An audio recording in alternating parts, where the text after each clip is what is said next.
Welcome to Rolling Stone Music Now. I'm Rolling Stone Executive Editor Nathan Brackett. Today, we're going to hear from Rivers Cuomo of Weezer talking about his upcoming record. But first, we're going to talk about the new FKA Twigs song and some new music from the late Elliott Smith and also DIIV. I'm here with Annie Licata, editorial assistant in the music department of Rolling Stone, Brittany Spanos, staff writer at rollingstone.com, and Jon Dolan, contributing editor. First, we're going to talk about one of my favorite new artists of the last few years, FKA Twigs, who just released a new song called Good to Love. She was recently on the Jimmy Fallon show, and I encourage anybody who hasn't seen that. I don't know if you guys saw that Jimmy Fallon performance. This is like kind of amazing, almost like a Grammys-level performance, but in a nighttime talk show, like really mesmerizing and beautiful. She's this incredible artist. Brittany, do you want to talk about this new song? Yeah, so she just debuted this new single called Good to Love. It's her first single of this year. She has only released one full-length album back in 2014, LP1, and then she released an EP last year titled Melissa, so hopefully this means a second album from her coming soon, even though she hasn't really announced anything yet. But, I mean, this album, it's still this avant-garde R&B, very experimental, and she's always been a performer who's equally visual as well as like sonically incredible and ahead of the game. And so the Jimmy Fallon performance was the perfect example of how she has this amazing vision of what the song can really translate to, and it's this very romantic, beautiful, really just incredible R&B song. So I pray to get you back. Only God can give me back. Make my body come alive. I've got a right to have you so. So you hold me while All right, so just a little background on her. Her name is Talia Barnett, and she's a dancer as well as a singer, and like a super meticulous artist. Like so focused on her visuals. Yeah, she also directs most of her videos and self-produces a lot of the songs, and she's a classically trained dancer, and she's always incorporated a lot of really diverse dancing styles to her. Like her voguing. performances are really just like theater almost. I mean, there's like aspects of voguing, and like she's looking at the whole picture. Like this particular Fallon performance was almost a mix of like Kanye West influence. There's like a really stark spotlight, and her backup musicians looked incredible. They looked like they were from like outer space. So I mean, I encourage anyone who's interested to check out her live performances or see her live if they get the opportunity, because she's definitely someone who could be around for a while.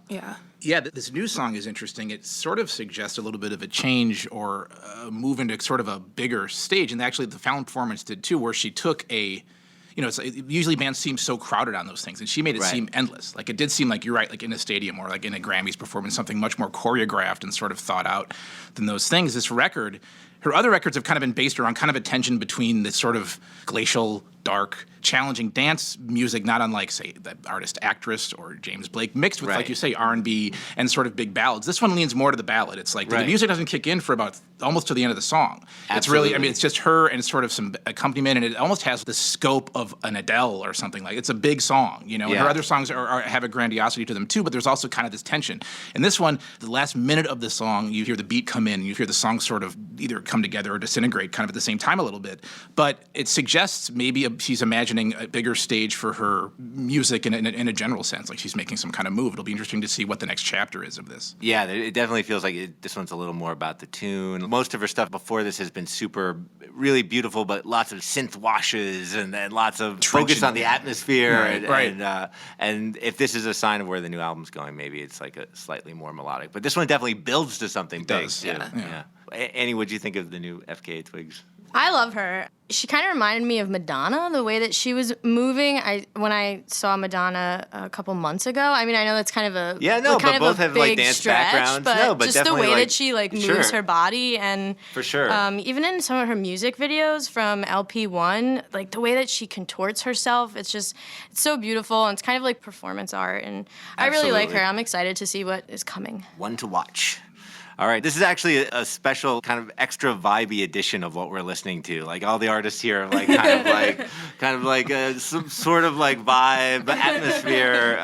Because the next one we're going to talk about is Elliott Smith. There's a new collection of outtakes, some songs that we've heard before, some that we haven't. Annie, you wrote about the DVD that this is based on. Can you talk a little bit about this? Yeah, so in July of last year, a documentary came out about Elliott Smith's life, but it's also about how he kind of got really big when he did this song Miss Misery. For Good Will Hunting. For Good Will Hunting, and he got an Oscar nomination, and then he kind of couldn't deal with the fame. One of the things he says in the documentary is, I'm the wrong kind of person to be really big and famous. So he ended up tragically, it was never confirmed that it was a suicide, but they found him at age 34 in his apartment. And so this documentary came out, and it had all of these previously not released tracks, and it was so good. And I remember when I first saw it, I emailed the publicist and I said, how can I get a hold of this music? Because it's so good, I need it. And she was like, I can't give you anything, we don't really have anything. And I tweeted about it, one of the people from They're like demo versions of some of the early tracks. And one of the people from the production company kind of hinted that there might be something, and then like 2 days later he deleted it. So maybe I was you made it happen.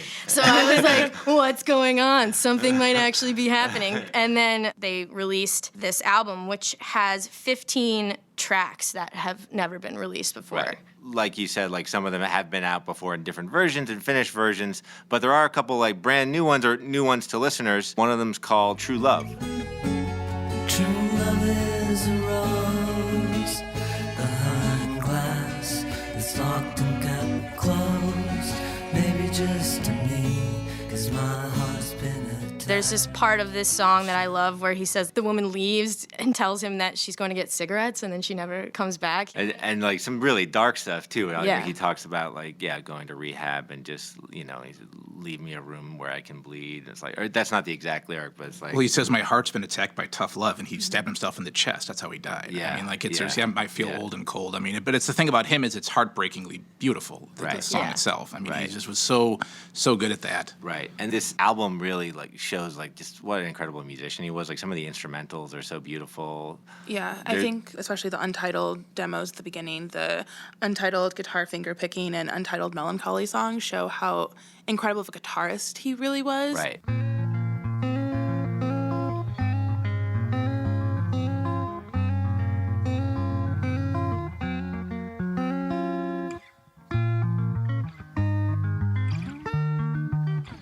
Obviously, his songwriting takes center stage, but he was an amazing guitar player, and hearing those demos, and I think the untitled guitar finger picking was when he was 13. He recorded that, and it's just incredible to see that. There's also another new song that I know, Annie, you like. Yeah, it's called I Love My Room, and when I first heard it on the documentary, I used to play it over and over just so that I could listen to the song in the documentary. It's him on piano, so he plays piano, he plays guitar, he can play drums, he can keep a bass line, and he's also like singing in a different way. Like he's a little kind of singing, not in like this kind of classic Elliott Smith like kind of mumbly voice. He's like a little more forthright. It almost doesn't sound like him. It's like kind of brighter. I love my room, yeah, I really do. I can just come right in and sit right down. I mean, he wrote that song when he was young, when he was in high school, and it kind of reminds me of, like, I really did love my room when I was in high school. Like, I used to hang out up there, like, and also in true Elliott Smith fashion, it still is kind of a sad song, even though he says, like, that he's just singing about he loves his room. He also says, like, all I ever wanted was plurality, and all I ever got is anything but company. Like, he kind of is still sad even when he's singing about his room. Right. Well, all right. So now we're going to segue to an equally vibey artist. Well, not quite. I mean, there's some sadness in this one, too, and actually some of the similar themes with Elliott Smith, the new record from DIIV.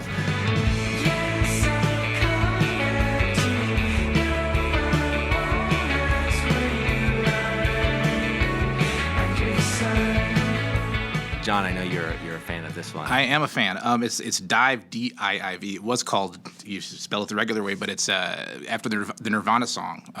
And he is another one of these. The guy's name is Zachary Cole Smith. Fun fact. I think there was a Belgian industrial artist named DIIV who they changed the spelling of the name. Yes, we have some crossover problems. Of them, yes. His name's Zachary Cole Smith. It's his second record, and it was in part influenced by his girlfriend, Sky Ferreira, who's one of the more interesting pop pop artist to come out, not unlike FKA Twigs, actually, kind of mixing genres and mixing clear pop with a darker sensibility.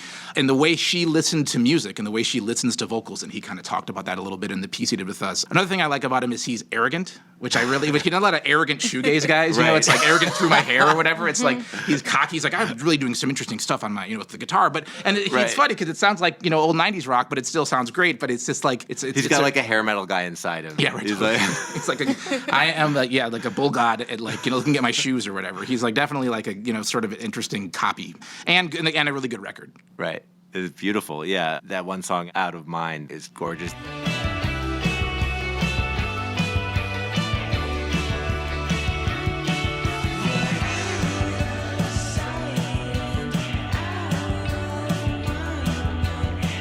There's a lot of good shoegaze music coming out. There is. We talked about seems Sunflower Bean a couple episodes ago.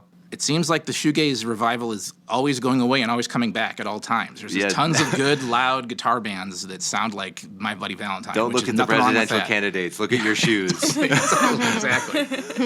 The first thing that really stuck out to me is Zachary's vocals. That was something that when I was listening to it sounded like DIIV, and then I was like, who's singing on this song and who's singing on this album? But I think that was a really big step up, is just his voice sounds incredible and so clear and very direct. It's like he decided, okay, I need to be a front man. Yeah, a little less reverby and a little less up in the mix and all that kind of stuff. Exactly, Right. like it works so well with every single song, especially Out of Mind, and that was something that kind of made me like DIIV even more, was hearing Zachary's voice a little bit more. Right. Yeah, it's a really open record. Like, I know a lot of it is about his struggle with heroin, so it's kind of always interesting to see artists who are just really open and upfront about their struggles. I mean, there's definitely like the combination of this really gorgeous, dreamy music and then super dark, really like forthright lyrics about his struggles with addiction is definitely, I mean, they're kind of buried. You kind of have to find them. Like, you can kind of listen to this record on this surfacey level and just be like, you know, this is a lovely thing. I'm going to listen to this on a Sunday afternoon. But if you actually pay attention to the lyrics, there's a lot there. All right. Well, Cool. guys, thanks for coming. And a lot of these records have been written about on rollingstone.com and Rolling Stone, so check them out.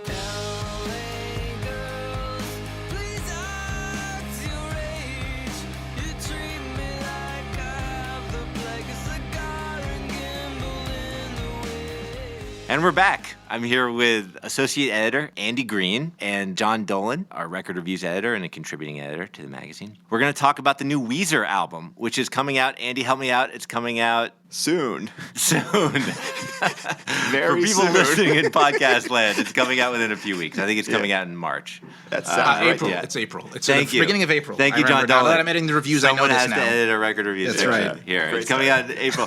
But we got an exclusive listen and look. We spoke to Rivers Cuomo recently for a story in the magazine. First of all, let's talk about what's on this new record. It's called The White Album. It's not the official name. It's self-titled, like Weezer actually just does. like the Beatles. It's self-titled, but they call it The White Album. It's The White Album, even if it's just Weezer. And can you do all the Weezer albums by color? Yes, aside I from- can. yeah, There's in order.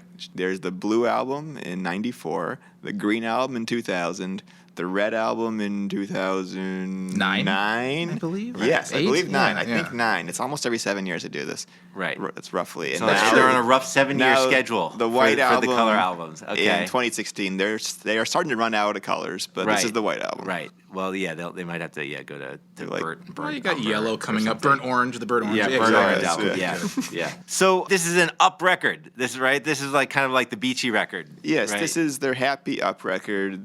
Their last record was a return to form of sorts, and this is that, like, on steroids, I'd say. Right. They got a producer that's a Weezer super fan. He used to be the lead singer of a Weezer cover band, and his stated goal... What's his name? It's Jake Sinclair. Okay. He has worked with Fall Out Boy, with 5 Seconds of Summer. Fall Out Boy, I've enjoyed a big comeback lately. Yes, but his true love is Weezer, and he was desperate to bring them back to the sound. So of he the- was just producing Fall Out Boy to get to Weezer. Basically, yes. This has been his Right. life's goal. Right. Yeah, I mean, he was a lead singer of a Weezer tribute band. Wow. That's how devoted he is. Wow. Okay. So he loves. That's almost like Journey hiring Arnold Pineda, the singer of a Journey tribute band. Yes, it's a very Not quite at that level, but right. close. It's a pretty similar thing. Right. And he wanted them to go back to the sonic sound of the Blue Album and of Pinkerton. Right. Which is not Rivers re- did. Right. Well, and Jake, too. Right. It was both their goals. Right. It's not an easy goal to go back in time like that, but that was the intent of the record. So there's a single already out on this record called LA Girls. Uh-huh. That's already going up the charts, or it's a top 10 song on rock radio. Yeah. And there's another one out called Do You Want to Get High? She said, do you wanna get high? Don't eat no dinner tonight. I took a road trip to Mexico and scored. So, John, you've been following Weezer for many years. Seems like a lifetime. From yeah. a record reviews editor perspective, Yeah. what do you think of these songs? Their last record was called Everything's Gonna Be All Right in the End a couple years ago, and it Right. was right back to that As Rivers Blue pointed Album out, sound. that was probably their best reviewed record in years or maybe ever. That seems like hard to swallow, but it was definitely a comeback. And it was Sorry, go ahead. very catchy and Right. back to being straight ahead. And they've had some weird moments. They had the record Ratitude and Hurley, these strange Right. records where it seemed like he'd kind of left the building a little bit. Yes. Creatively. Records with strange guests, Yeah. unlikely guests. That one song, what was it? I Where Are My Socks? Where Are My Sex? At the end of that, Right. whatever, maybe. Right. But anyway, Right. so he has, now this last record was kind of this return to the crunchy, crisp, California alt pop of the Blue Album.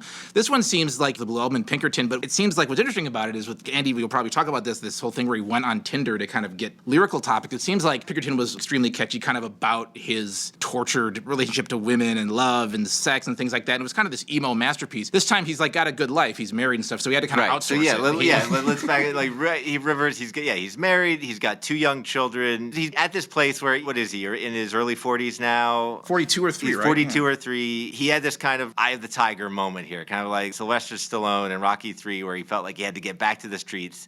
Can you talk a little bit about this, Andy? Yeah, and the Apollo Creed that trained him was like Jake Sinclair, if you want to extend the Wow, analogy. we're going deep, That's right. going nuts. So it's a flawed analogy because they were former competitors in Rocky 3, but that's Right. getting way off topic. The broader point is here, that he felt that he couldn't write songs based off of just raising kids or something and being a very happy dad. So he had to sort of fake what was happening organically back in the Pinkerton days. The playgrounds of Santa Monica were not providing any fodder for Yeah. Weezer songs. Yeah, so he would hang out at the beach and whatnot. He was just trying to watch young people in their native environment. Right. And- Well, it's kind of interesting. Why don't we play one of the quotes from Rivers? He was talking about a little bit like how he sees himself almost as this Forrest Gump type persona. I feel like I'm very different from everyone. Okay. But I'm still very social, and I still like to hang out with people, and I find myself in all different kinds of mismatched situations, whether I'm on tour with metal bands or at Harvard or in a meditation center or at home with my family or hanging out with kids at the beach. It's like, not sure I really belong anywhere, but I like being everywhere.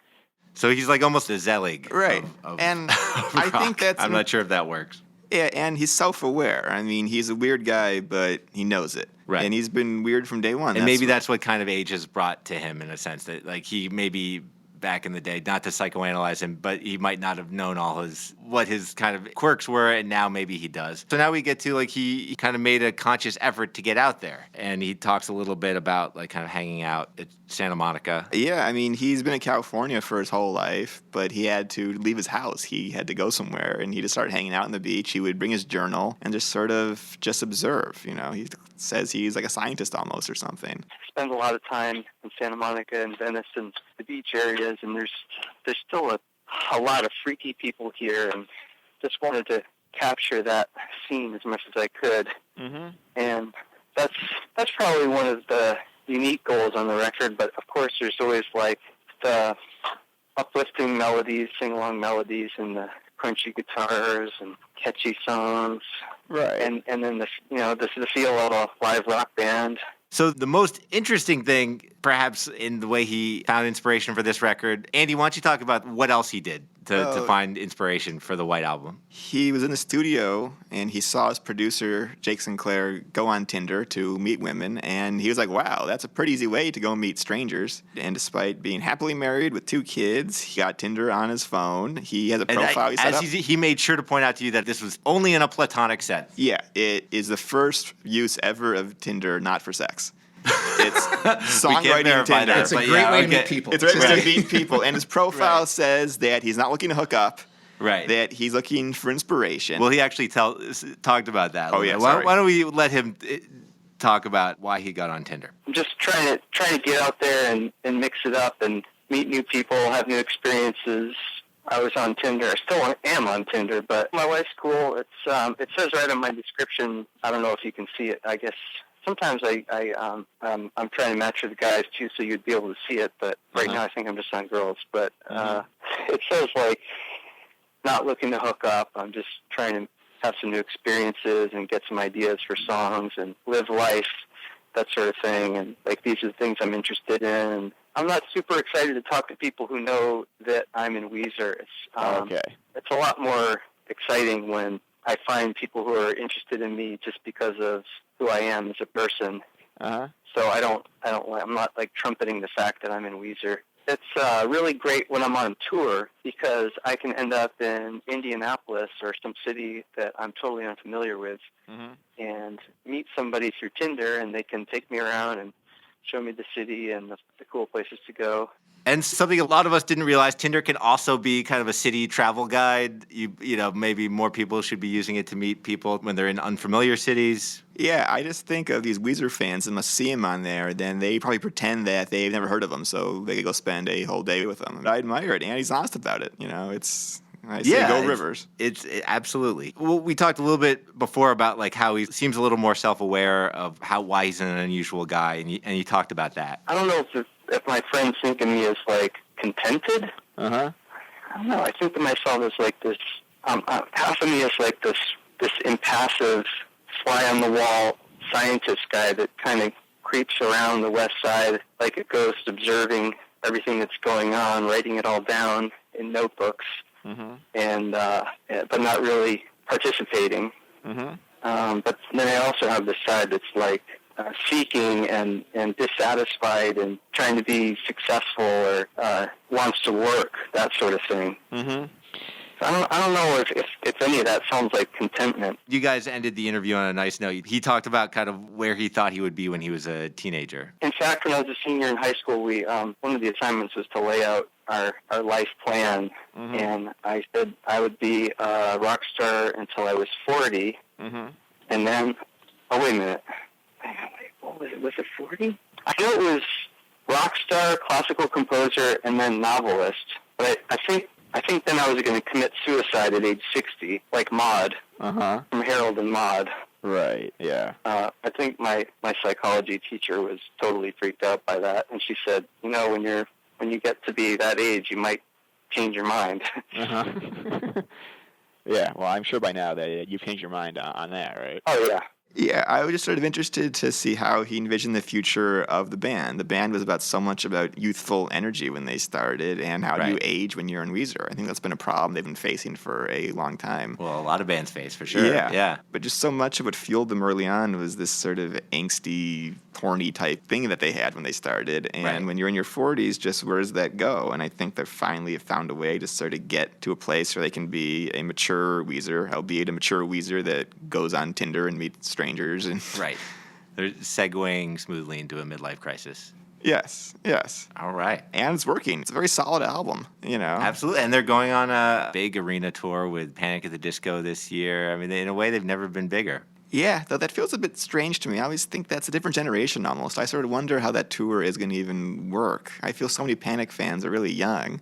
I'm imagining maybe like kind of a 25 to 35 demographic I think of that's maybe the like sweet people spot. who grew up with Panic at the Disco but kind of remember Weezer. Right. I guess that Beverly Hills was big, like during the initial emo period. Right. So there's some overlap. Like Weezer were kind of already not a classic band, but an established band when Panic at the Disco were. Oh yeah, I mean, were you go to their shows in the early '00s, you'd be like, why are these children here? It's like they had kind of jumped over. Now they're the old alt rock people, but they had this whole new generation of fans who were kind of like post emo, and the Panic Disco are like they were inspired by Weezer, and I'm sure like it'll be the comparison, like going to see your dad's dad rock band that you like too, or something like that. Absolutely, I mean, I mean, like when Panic at the Disco and Fall Fall Out Boy first kind of emerged in the 2000s, and after this big emo boom, people looked at Weezer, rightly as this kind of foundational emo band. Which is funny because like in the 90s when they came out, all the sort of they were seen as this band ripping off indie rock and kind of like he was seen as a little bit of an interloper, and then he kind of became this touchstone for Pinkerton is seen as this essential album by now 2 generations of fans. Where at the time it was kind of like Weezer. Absolutely, yeah. Like when they first came out, I remember a lot of people comparing them to Pavement, which I never really heard, but people said it a lot. Like, oh, they're this kind of fake alternative rock band, right. And then and they were kind of big immediately. They had MTV hits. And then when they came out, they weren't part of any kind of scene. Like he had been like a kind of a metal guy in the 80s. Yeah, he tried to kind of make it as that. Right, he'd been working at Tower Records. Yeah. Right. Right. And then Pinkerton, bombed. It bombed, and people saw it as this kind of strange, dark record. But even before Pinkerton, he dropped out for a whole year. He was at Harvard. He sort of walked away from his career at the peak of it back in '95. Right. I mean, he's which seemed at the time to be like a self-sabotage move, but actually, like all of his weirdness has actually caused the band to go forward in a weird way. Well, yeah, when he came back for the Greene one, it was like he'd only been gone for 4 years, but it was like coming out of the wilderness after it was like Dylan or something. It was like the return of and then it was a great album, and then he just kept cranking them out now for the past like 15 years. Right. And there's been so many peaks and valleys. Their biggest hit ever was Beverly Hills in 05. Yeah, weird thing. It was then they had a really rough decade. They did. That's true. But these last two, this one especially. I mean, the last one was good and catchy. This one, it was smart of him to have some kind of lyrical ballast, because every song can't be like, "Hey, back to the shack. Let's kick it at the shack." It's like these songs are kind of about people in a kind of a funny way. And they're not singing about the past so much. On the last album, it was so self-referential. It was just it was like, look at us, we're back on the radio. Right. I'm in the studio. And he was bashing their past work. He's like, "Yeah, I forgot disco sucks. Sorry guys." I mean, he's like apologizing for the last few albums. Right. And so now you have to assume if this is the Pinkerton one, will they go through their career again? Will he now do go get his postdoctorate degree or something, and then go then make another Greene one and then go through the bad sucking period again? I think it's always the 90s. I think it's always the attempt to recreate those first 2 albums. I think this is a good tip for any kind of middle-aged rock star, though. Maybe like Chad Kroeger from Nickelback should go on Pinterest or something. It just could be a nice thing. That we could see. Go recapture that magic. The copycats are going to be following. So, but it seems like Rivers Cuomo, he's not following his 40-year plan from high school, but he's doing all right.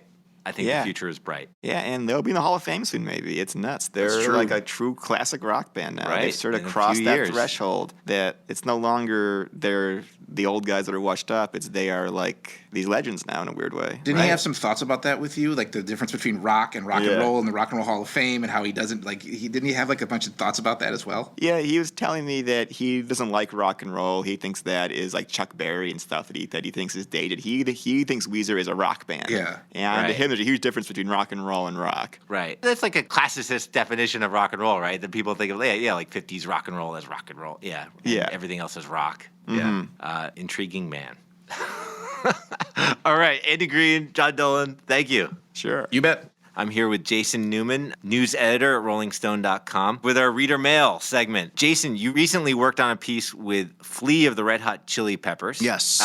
It was him coming out in support of presidential candidate Bernie Sanders. That's correct. Can you tell us a little bit about how that came together before we get into the mail? So the Chili Peppers have been fans of Bernie for a while. I think probably they sort of discovered him. I think when a lot of people sort of discovered him in the past year or so. It was during their Vermont phase when they were playing in Montpelier. Their maple syrup phase. Right. And they were about to headline when I talked to Flea, a fundraiser for Bernie Sanders. And sort of the interesting thing is that they offered to pay for the rental hall for the fundraiser. Bernie would not allow it because it doesn't take money from a corporation. It would be unseemly. Technically, the Chili Peppers are a corporation. No Chili Peppers money. Yeah, exactly. So Bernie said no, but he was certainly happy that they played. So we got Flea on the phone for a little while when he was driving to the studio to work on the album to basically talk about Bernie and say what he liked about it, why he's supporting him, and you worked with him. This became an essay kind of written in his voice, kind of an it was an as-told piece. I feel like it's sort of the best way to do it in cases like this.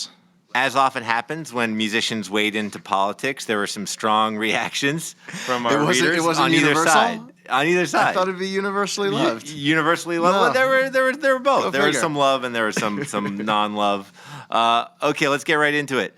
Okay, the first letter we're going to read is an online comment from somebody with the username Get to Work People. So, RHCP, will you guys from here on out do concerts with a maximum ticket price of $25? Question mark, question mark, question mark. I didn't think so. Right.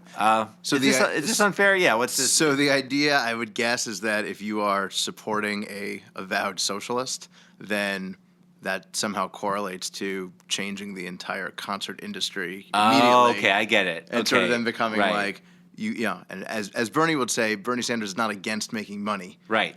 Yeah, Bernie Sanders is not in favor of necessarily income equality, leveling out what everybody makes. Flea does mention that. Flea says in the piece, people try to demonize it like socialism is the next step to communism. That's just insane silliness. Bernie isn't talking about eliminating the spirit of capitalism.